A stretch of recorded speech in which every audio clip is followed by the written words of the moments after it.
So yun mga padreng, ang issue ng motor na to, walang starter noon trinace namin. Okay naman yung supply from battery to relay. Relay to starter. Guys, ngayon, try na nating start.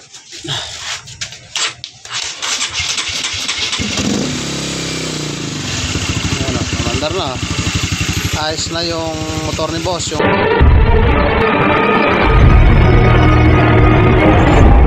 Kumusta kayo mga padreng at welcome back na naman sa ating channel. Honda RS 150, walang starter. Paano nga ba natin susolusyonan? Hindi na pala kaya. At pag ganyan yung issue mga padreng na puro lagitik lamang yung kanyang starter switch, ang gawin lamang natin, kumuha tayo ng test light, ilagay natin yung clip sa negative, habang pinupush button yung kanyang starter, check natin kung may umabot na supply dito sa kanyang starter motor. At sa pagkakataong yung mga padreng, tila walang umaabot na kuryente from relay to starter motor, kaya ang gawin natin, hanapin natin yung kanyang starter relay.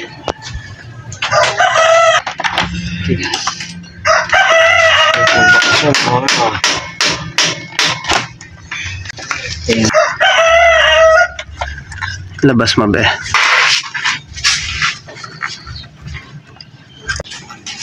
Kulang pa. Ilan pa? Ayun. Morning, Marty Monday. Diretso mo na ganisan. Ha? Hapin eh. Mali na. Mukha yan eh. Be, ano mo nga to, series mo yung dalawa. Pag didikitin ka? Pagdikitin mo lang. Susi mga.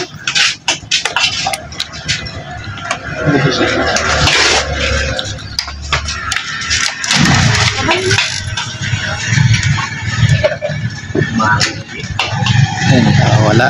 Test light.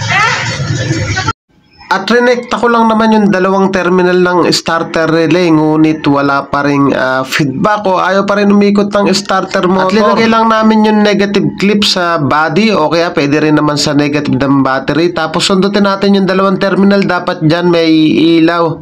So sa pagkakataong yan, umilaw naman yung isa, yung sa gawing kanan. So ibig sabihin, good yung connection ng terminal na yon papunta sa battery. At ang isusunod naman namin uli, sisiris uli namin yung terminal ng ating starter relay, tapos lalagay yung clip sa negative, susundutin yung starter motor. Dapat po yun iilaw.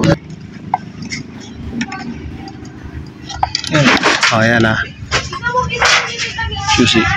Kadikit na yan. Dikitin na. Nalala ko kayo. Saan mo kinukuha yung pera mo? Wala. Wala pa rin. At sa pagkakataong yung mga padreng, kahit renekta na natin yung kanyang starter, ala pa rin linalabas dun sa kanyang starter motor na positive supply, automatic po yan, sira na yung kanyang carbon brush. Yun. At pagkatanggal ng ating starter motor, lalagay lang natin yung clip ng test light sa negative. Tapos, i-short natin dito. Dapat dun sa dulong terminal papuntang starter, dapat ito ay iilaw. Pakilagay mo rito. Okay, so balik na natin yung relay. At sa pagkakataon ng mga padreng, napailaw na natin yung terminal nung mismong starter motor, kaya ibabalik na namin yung starter relay, tapos ilalagay yung clip sa negative. Susundutin natin yung positive supply galing battery, dapat po yan merong ilaw. Tapos kapag pinundit yung push button, dapat po yan maglalagitik yan at iilaw.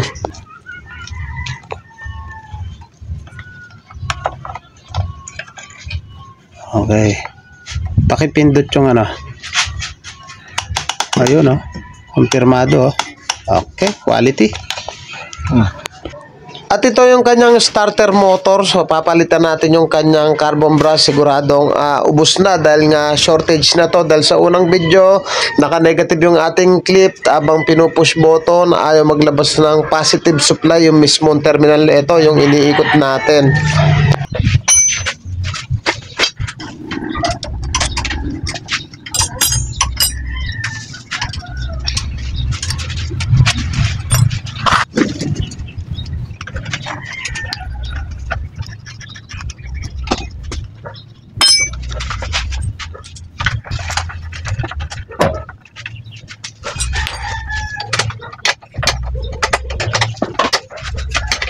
Turn on tayo, sir.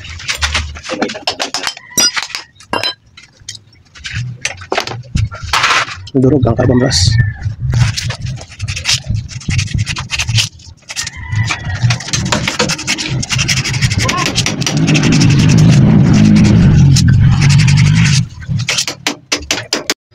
So yung mga padre, kinasala natin yung kanyang starter motor. Hindi ko na binidyoan pa yung pagkakasa ng carbon brush kasi madali lang naman yun kung paano natin baklasin. Ganun lang din naman natin kakabit. Basta linisin lang natin yung kanyang armature, tapos yung magnet, kung pwedeng linisin ng gasolina, tapos grosahan yung mga shafting. So ganun lang yung kasimple. Tapos konting tip lang mga padre, pag binabalik natin yung starter motor dahil may gear na tinatamaan sa loob yan, dapat i-kick natin. Ang purpose kasi ng mga padre, pag kinik natin, iikot yung magneto, iikot yung mga gear hanggang sa maglapat. So okay na yun, basta lumapat at sumagad yung motor.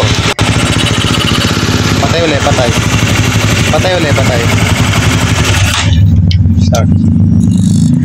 Okay.